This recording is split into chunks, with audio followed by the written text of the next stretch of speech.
Kushtia battalion ৪৭ BGB সীমান্তে বিশেষ অভিযান পরিচালনা করে ২টি বিদেশি পিস্তল এবং ৪টি ম্যাগাজিন উদ্ধার করেছে। গত ১ জানুয়ারি আনুমানিক ৩টা ৪৫ চরচিলমারি বিওপির দায়িত্বপূর্ণ এলাকায় আকন্দপাড়া মাঠে ভারত থেকে বাংলাদেশে অবৈধ অস্ত্র পাচারের সংবাদ পাওয়া যায়। কুষ্টিয়া প্রতিনিধি মোহাম্মদ আমিরুল ইসলাম জানান, প্রাপ্ত তথ্যের ভিত্তিতে চৌকস টহল দল দ্রুত অভিযান চালায়। অভিযানের সময় সন্দেহভাজন মোহাম্মদ মনিরুল ইসলাম পুলিশের চোখ এড়িয়ে পালানোর চেষ্টা করলে তার কাছ থেকে উদ্ধার করা হয় ২টি বিদেশি পিস্তল এবং ৪টি ম্যাগাজিন। এদের আনুমানিক বাজার মূল্য ধরা হয়েছে ২,৪০,০০০ টাকা। গোয়েন্দা তথ্য এবং স্থানীয়দের বক্তব্য অনুযায়ী মনিরুল ইসলাম মাদক ও অস্ত্র চোরাচালানের সঙ্গে জড়িত।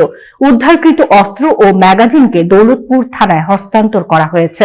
পলাতক আসামির বিরুদ্ধে মামলা দায়ের করা হয়েছে।